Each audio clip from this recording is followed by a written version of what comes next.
Welcome to my series where I take a photo from raw file to final edit inside of Lightroom, and along the way I'm sharing with you my editing workflow, tips, tricks, and of course I'm showing how you can use the presets that I sell on my website, which are basically Lightroom tools to emulate film. Yesterday I was out hiking and the view was pretty nice, so I took a few photos, and today we're gonna edit one of them to make it look like it was shot on film quite a few years ago. I took this one with my pocket camera, a Sony RX100 Mark IV, and you can see the settings that I used on the top of the screen.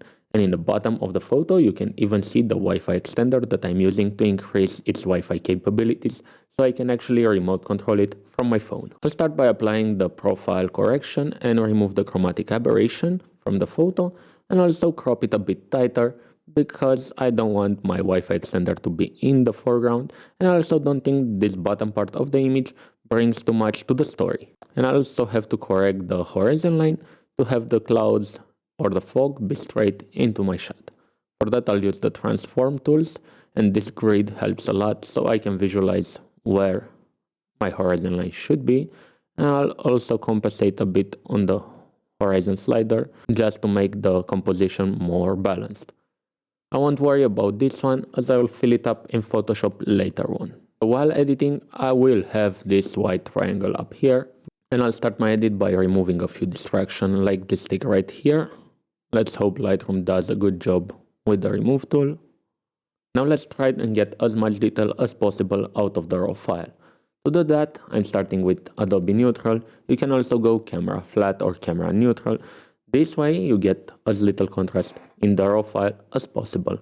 And I'm also going to tone down the contrast even more, bump up my shadows a bit. And for this photo, I'm actually going to increase the highlights instead of decreasing them. I like the flare that I have in the upper part right here, and I want to keep it that way. But I'm going to bring back my black levels so we can actually have some shadows in the photo. The second thing that I do on most of my photos is find the right white balance. For this one, I want to create separation between the subject and the background. And that means that the subject and this part right here is going to be warmer, and the background is going to look a lot colder. So I'm using the white balance to create some separation. And sometimes, if it's needed, I'm going to use local mask in order to create a clear separation. Here I think I'm going to do select subject and increase the white balance on the subject as well, just a bit, but intersect that with a gradient so it doesn't affect the legs as much because they are already pretty warm right here. This way I can bump the warmth even more on the upper part of the subject, and I think the separation is much clearer now. Let's bring back both vibrance and saturation. And with that done, I know that under this faded look that's on the screen right now, there is pretty solid color separation. Now I'll look through the camera profiles that I've made with color response curves and pick one that triggers some nostalgia in me. Looking through them, I decided on Kodak 200 in the push configuration. I like the warm tones, and I'm going to enhance that while editing even more. And since I want to lean heavily into the color tones that this color response curve provided, I'm going to push the camera profile up to 11. And I'm also going to add some saturation into the image. Now, because the image mostly has blue and yellow tones, I know that the saturation slider on the blue primary is going to be really effective. And because I want warm tones, I'm also going to increase the saturation in the red channel. I'm not playing with the green channel too much because I still want this to look like film in the end, and I don't want it to be oversaturated. But I'm going to look around and see what hues do I get if I toy with the hue sliders. And in this case, I'm going to bump the green to the right a bit for those magenta tones in the dirt, and the blue just a tad to the left to get a more orangey tones in the grass. Moving on, I'll focus my attention on the amount of contrast that I want in this image. And to do that, I'm going to use the Luminance picker in the curves panel and pick a dark point or a light point in the clouds and a medium one in the sky. This way, when dragging them around, I'm going to create contrast based on what I actually have in my image instead of predetermined contrast that I would get with the contrast slider. Now it's time to add some local adjustments. this part right here is starting to blow up, so I'm going to reduce the highlights just a bit, but I still like the overall gradient that I've got right here with the fog, and I'm going to keep that in the final image. So let's create some masks. I'm going to use the outside of a radial gradient to target the foreground over here. So big one, and I'm going to invert it. I'm going to zoom out some more so I can target just the edges, and from it I'm going to subtract a linear gradient.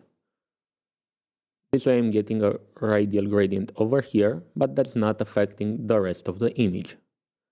And I can even play with it a bit more. I want to reduce the exposure just a bit, increase my highlights so it looks like the sun is reflecting into the camera, reduce the contrast some more because I have really strong contrast over here and I don't want it. And I'm also going to add just a bit of color temperature to make it warmer. Let's add one more radial gradient, this time from the upper left part of the image. And I'm going to tone down the exposure just a tad, also decrease the contrast because I don't want the shadowy part of the tree right here to go into complete black. Maybe increase the shadows as well for the same reason. And I think to actually have some control over the light leak over here, I'm going to use a linear gradient so I can tone it down if needed. But also I'm going to add a bit more blue to the photo for artistic effect. Now, the foreground is still very bright, so one more radial gradient over here to add a bit of shadow to the edge of the photo. And one more to add a bit more light on this ledge over here. The idea is that I don't want very bright spots right against the edge of the frame, so because that would distract the viewer, but I don't want it to be dark the entire foreground. So I'm just creating a pocket of light over here, and I'm even going to tone it down just a bit. And in mask number 5, the one that's creating shadow in the foreground, I'm going to add one more radial gradient for this side of the photo. This way I have finer control over what's getting darker and what's not. And I want this plant over here to have less details, so I'm also going to decrease the clarity a bit. Going back to color work, I'm going to double down and actually use the Kodak color response curve in the curves panel as well. This way I'm getting some color contrast in the photo and even more specific color tonality of that film stock. I'm also going to apply my grain preset, and for this I'm going with the 400 variant. My preset is applying grain based on luminosity mask, applying more grain in highlights and midtones and less grain in shadows, and at the same time it's going to decrease the texture and clarity and sharpness in the shadows so you get a softer look and more film-like vibe to the entire image. I also want to play some more with the curves to get a bit more of a filmic toe over here. And I'm going to increase the luminance of the foliage in the foreground. I want it to stand out a bit, and I want it to be a bit more contrasty against the dark blue tones in the background.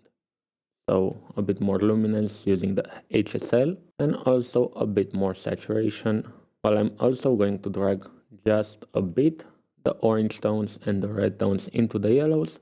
And for even more dreamy vibe, I'm going to reduce the clarity and texture even more to get a soft looking image overall.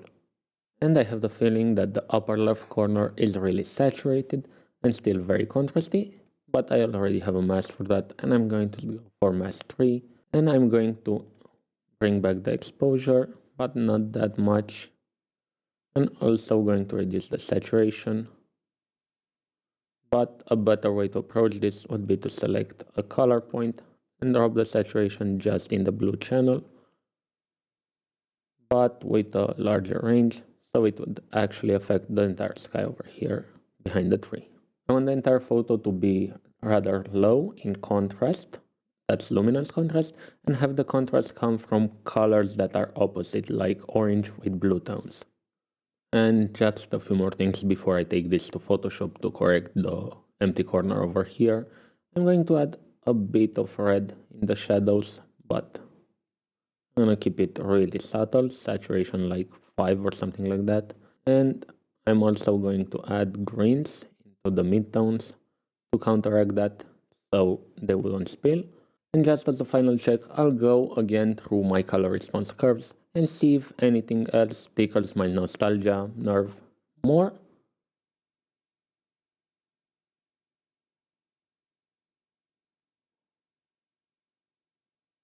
And funnily enough, it actually did. So I changed the color response curves in the curves panel with the Cinestill 800T. This is really subtle in the effect, and it's just giving me a different set of colors to work with. It's not gonna make it look like Cinestill, especially since my white balance is not tungsten, which would be something like 3000 Kelvin. So the image would be fully blue. That's Cinestill. So let's take this to Photoshop and do the final adjustments. So let's fill in the edge. For this I have an action that's selecting the image and filling it with content aware around it. Photoshop did a pretty good job, but I'll manually correct for some of its mistakes. Quick tip right here is that if you have a photo that has some errors right against the edge, it's better to have it as a background, as Photoshop won't consider there are some more details outside the frame, and will do a much better job with the healing brush or any kind of remove tool.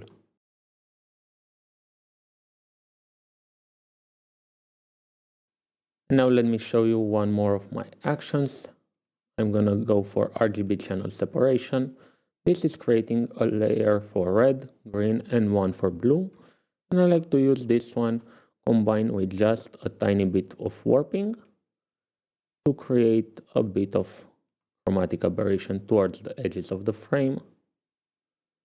This will disturb the grain in the image just a bit, and also create some interesting chromatic aberration toward the edges of the frame, simulating some vintage lens.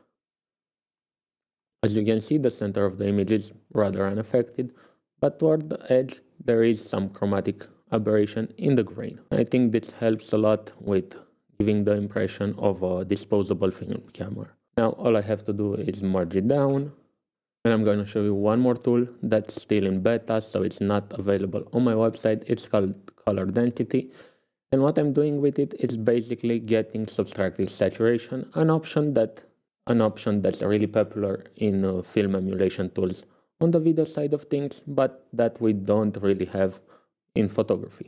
And that's about it for my film emulation edit today. This is the photo that I started with, and this is my final edit. I really hope you learned something along the way, and if you did, make sure to smash that like button and maybe subscribe if you wanna see more videos like this one.